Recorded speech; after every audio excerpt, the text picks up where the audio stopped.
ሳሙ አባባ እና ትርሲት ደነገጡ በጣም። ሄኖክ አባቱን አልፈልግም አለው። ልብ ይሰብራል። በቅናት ተንገበገበች። በቅናት የተንገበገበችው ትርሲት እንዴት በገዛ ቤቴ እንደዚህ ያደርጋል? ቆይ ብሩክ ምን መሆኑ ነው? ወይስ ደግሞ እኔን ለማስቀናት ነው እሷን የሚስመው? በዛ ላይ እህቱ አይደለችም ወይ? ለነገሩ በስጋ እህቱ አይደለች፣ ያው አስጠግተውት አብረው መኖሩ ጀመሩ እንጂ። ለማንኛውም እኔ ትርሲት እንኳን ይሄንን በጣም ብዙ ነገር አዳምጣለሁኝ፣ መቼም ቢሆን አረሳም እና እያንዳንዱ ነገር እበቀላችኋለሁኝ።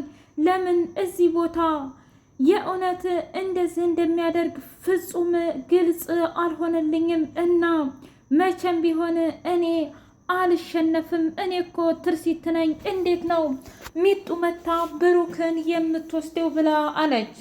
በቅናት ያበደችውና የተንገበገበችው ትርሲት በአንድ በኩል ለነገሩ ትርሲት ለምንድን ነው የምትቀኒው? አንቺ እኮ ባለትዳርና የሁለት ልጆች እናት ነሽ። በዛ ላይ ብሩክና አንቺ ከተለያያችሁ በጣም ቆይታችኋል። ሙቷል ተብለሽ የለም እንዴ? ታዲያ እንዴት ነው አሁን እንደዚህ ልታደርጊ የቻልሽው? እያለች ብቻዋን ማውራቱን ቀጠለችበት። ብሩክ በጣም ደንግጦ ቆይ ምን እያደረግሽ ነው ሚጡ? ሳምሽኝ እኮ ብሎ ሲላት እስኪ ተወኝ ባክህ፣ ለአመታት ለአንተ ለማሳየት በጣም ስሞክርና ስጥር ነበረ፣ ግን ደግሞ አንተ ፍጹም ልትረዳኝ አልቻልክም። ምን ማለት ነው? አዎ ያኔ የእውነት አደጋ ከደረሰብህ ጀምሮና እኛ ቤት አንተ ማስታመም ከጀመርን ሰዓት ጀምሮ አንተ የኔና የኔ ብቻ ነህ። ቆይ እኔ የኔን ፍላጎት ሳትጠይቂ እንዴት ነው ሴት ቤት የምትስሚኝ? እስኪ ንገሪኝ። ልጆቹስ ቢያኝ አባባስ ቢያው ምንድን ነው የሚያደርጉት? ከዚህ በፊት ድብቅ ግንኙነት እንዳለን ነው እኮ አስመስለው የሚያፍሩብን። የእውነት በጣም ታሳፍሪያለሽ ብሎ አላት። ትሰማኛለህ? ላደረግኩት ነገር ፍጹም አላፍርም። ደግሞም አንድ ነገር ልንገርህ እሺ? ምክንያቱም መቼም ቢሆን እኔ አንተን ከመውደዴና ከማፍቀሬ ወደኋላ አልልም ብላ አለችው።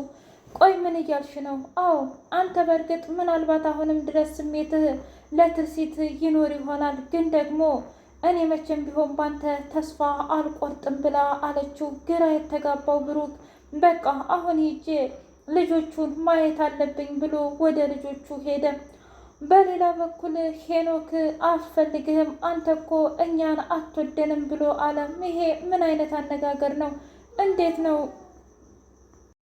በጣም እኮ ነው ያስደነገጥሽኝ ብሎ አላት። በቃ ብሩኬ እኔ ላደረግኩት ነገር ፍጹም አልጸጸትም። አሁን ግን እናባዬ እንዳያዩን መሄድ አለብህ ብላ አለችው።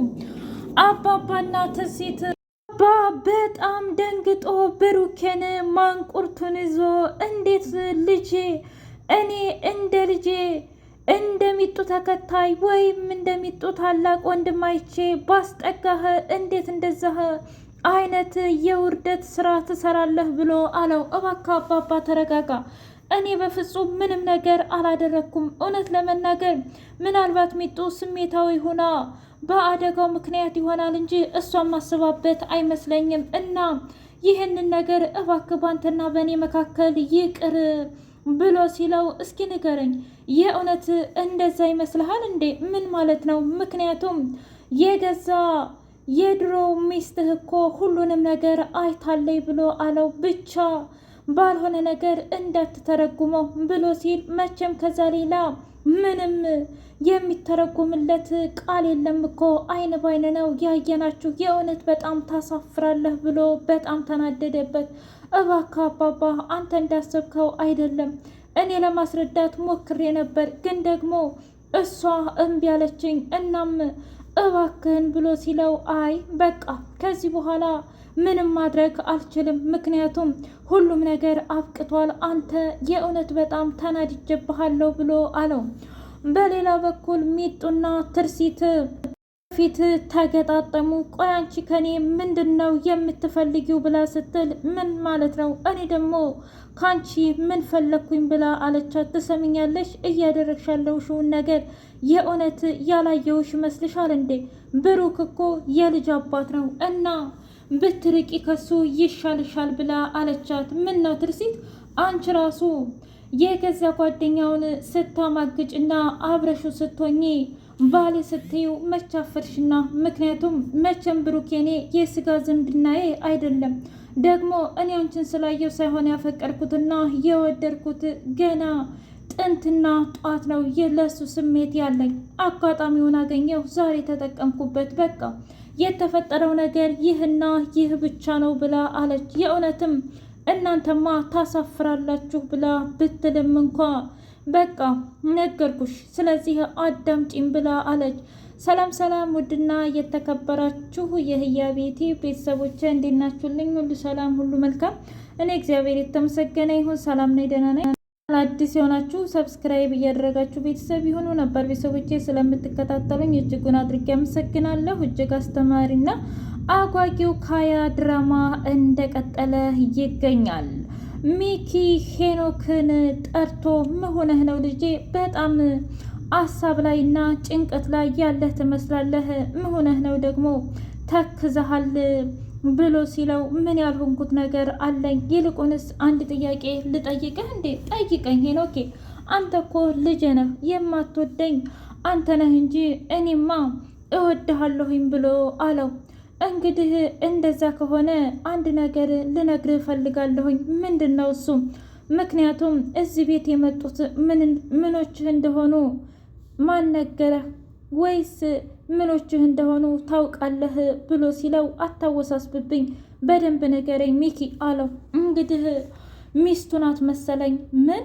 አዎ በእርግጥ ልክ ነህ። የአባዬ አባት ከሞት እንኳ በጣም ብዙ አመቱ፣ ግን ደግሞ በፍጹም ይሄ ሰውዬ እየዋሸ ነው። ቆይ እነዚህ እነማን ናቸው ብሎ በጣም ደነገጠ።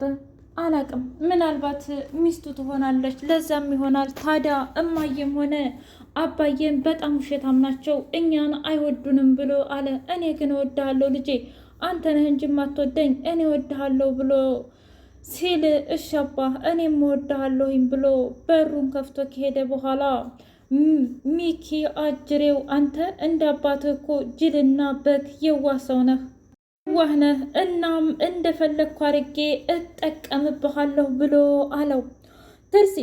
ትርሲት እስኪ ንገሩኝ፣ የሚያስፈልጋችሁን ነገር በሙሉ አደርጋለሁ። ይህ እኮ ቤታችሁም ጭምር ነው፣ መከየት የለባችሁም ብላ ስትል አረ ችግር የለውም፣ ይልቁንስ አሁን ምግብ ምን ላቅርብልሽ ሚጡ ብላ ስትል አይ አሁን መብላት አልፈልግም። ከዛም በኋላ አባባ የልጅን ጸባይ መቻጣሁትና ተከይታ ነው የሚሆነው። ትርሲቴ ግን አንቺ የፈለግሽውን ሰርተሽ አምጪና መድኃኒቷን ተዋጥ ብሎ ሲል ለምንድን ነው የምፈራው አባዬ? ይህም ቤት እኮ የብሩክም ጭምር ነው ብላ አለች። ትርሲት በጣም ደነገጠችና በዚህ ንግግሯ ልክ ነሽ፣ ይህም የብሩክም ቤት ነው። ያኔ በፍቅር እያለን ይህ ሁሉ ጭንቀትና መከራ ሳይኖር በፊት እዚህ ቤት ላይ እሱም ምንም ሰርተን ነበረ ይህንን ቤት ያፈራ ነው። እናም ሁለትም ልጆች የወለድንበት ብቻ በጣም ብዙ ነገሮች ተፈጥረዋል። ስለዚህ ምንም የሚያስጨንቅ ነገር የለም። እናንተ እስከፈለጋችሁ ድረስ አብራችሁ ተቀመጡ፣ ምንም ችግር የለውም ብሎ ሁሉንም ነገር ደመደመ። ሚኪ ለገዳው ደውሎ መገናኘት አለብን ብሎ ሲለው ምንድን ነው? ቆይ አንተ እንዴት ወንድ ሆነህ ጭራሽ ቤት ውስጥ ሲገቡ ለምን ዝም አልካቸው ብሎ ሲል ምን ማድረግ ነበረብኝ? ትሰማኛለህ? እውነት ለመናገር በጣም ግራ ገብቶኝ ነበር። ደግሞ ይሄ ምን ማለት ነው? ምክንያቱም በአንድ በኩል ትርሲታለች፣ በሌላ በኩል ብሩክ አለ። ምንም ቢሆን ብሩክ ያ ቤቱ ነው። ግን ደግሞ እሺ ታዲያ ለምን አሁን ጠርተህ ጠየከኝ? እኔን ማለቴ ምን አስተያየት ልሰጥህ እችላለሁኝ ብሎ ሲለው እኔ ምንም አስተያየት እንድትሰጠኝ አልፈልግም። ሰዎቹ እስከፈለጉ ድረስ ቢቀመጡም እኔ ችግር የለብኝም። ብሩክ ነው እና ብሩክ እንዲወገድ ትፈልጋለህ ብሎ ሲለው በአሁኑ እንኳ በፍጹም አንተ እንድታስወግደው አልፈልግም ብሎ አለ። ምን ማለት ነው? ለምንድን የእውነት አላመንከኝም ማለት ነው? አይ እውነት ለመናገር ይህ ከማመንና ካለማመን ጋር የሚካሄድ ነገር አይደለም። እና ታዲያ ግን ደግሞ እንደዛ ካደረከኝ በኋላ የእውነት የማምንህ ይመስልሃል እንዴ? ስለዚህ ጅል አትሁን። ምን ትሰማኛለህ ሚኪ? ድጋሜ ጅል ብለህ እንዳጠራኝ ለምንድን ነው የማልልህ? አሁንም እኮ ጅል ነህ። ትሰማኛለህ? እሱ ያለህን በሙሉ እኔ ያልኩህን በሙሉ ማድረግ አለብህ። ምንም ቢሆንም ብሩክ ይሞታል ካልኩህ ይሞታል፣ በዛም በዝም ብለህ እና እስከ ዛሬ ግን አንተ ምንም ነገር እያደረግክ አይደለም። አንተ ብቻ ተገትረህ ከዳር እያየህ ነው። አትረባም እና ሌላ ገዳይ ቀጥሬ ያለሁኝ ብሎ ሲለው እና ለምን ጠራኸኝ ታዲያ? ልታሰናብተኝ መሆኑ ነው ከስራ? አይ እንደዛ አይደለም፣ ግን የእኔ ጠባቂ ሁነህ ብሩክን የሚገለውን ልጅ ሂደን አግኝተን እንመጣለን፣ ሁሉንም ወሬ እናወራለን ብሎ አለው። እሺ ቦስ ችግር የለውም፣ ብቻ አንተ ካመንክበት እንጂ ያው መቼም ካንተ ይሻላል እና እንሂድ ብሎ ገዳውን በደንብ አድርጎ ካገደለልኝና እንዲሁም ብዙ ነገር ካደረገልኝ እጥፍ አድርጌ ነው የምከፍለው። ብቻ በደንብ አንተ እንድትገመግመው እፈልጋለሁ ብሎ አለው። እሺ እንደዛ ከሆነ በአንድ እንሂድ ብለው ሂደው ሲያናግሩት ፍጹም ማድረግ የለብህም ነበር ብሎ አለው። በቃ ማድረግ ያለብኝን ነገር በሙሉ አንተ አትነግረኝም ብሎ ሚኪ ከገዳዩ ጋር በፍርምነትና በወረቀት ላይ ብሩክን እንደሚገልለት ቃል ገባለት። ትርሲት ቆይ ግን ምን እየሆንሽ ነው? ብሩክና ሚጡ ቢፋቀሩ አንቺ ምን ልትሆኝ ነው? እያለች ብቻዋን ማበድና መስከር ሆነ ስራ። ብሩክ ሄኖክን ሂዶ አናገረው። እባክህ ተረጋጋ፣ አንተ እንደምታስበው እኔ አንተንም ሆነ ማንንም ሰው የመጥላት አላማውም እቅዱም የለኝም። ደግሞስ ማን ነው እንደዚህ ብሎ ያለህ ብሎ አለው። ማንም አለኝ ማንም፣ ምንም ነገር ላንተ አይጠቅምህም። ዋናው ማወቅ አይደለም እንዴ? ደግሞም እርግጥ ነው ያኔ የመተህማየ ላይ ስትጮህባት ሰምቻለሁ። እኔ እኮ ሕፃን ልጅ አይደለሁም። እህቴ ምናልባት ልታታልላት ትችላለህ፣ እኔን ግን ፍጹም ልታታልለኝ አትችልም። እንደውም ታውቃለህ አንተ ከወለድከኝ በላይ ያሳደገኝ አባቴ ይበልጥብኛል ብሎ ሲለው ምን የእውነት እንደዚህ አደረግ? የእውነት እንደዚህ አደረግ? በጣም ታሳፍራለህ ብሎ አለው። አዎ አባዬ አሳፍራለሁ። ከዚህ በኋላ ያንተና የኔ የልጅና የአባትነት ነገር ቢበቃ ይሻላል ብሎ ሄደ። ብሩክ ተናዶ እየወረደ ባለበት ሰዓት ትርሲት ስትልቃና ምንድን ነው ብላ ስትለው ልጁን ምን አድርገሽ ነው ያሳደግሽው? ጭራሽ እኮ ጮኸብኝ። ትሰማኛለህ ብሩክ፣ ልጆች ላይማ የመጮህ መብት የለህም ብላ አለችው። ምን ነው የአንቺ ብቻ ልጆች ናቸው እንዴ? የኔም ናቸው። ግን ደግሞ የተናገሩት ንግግር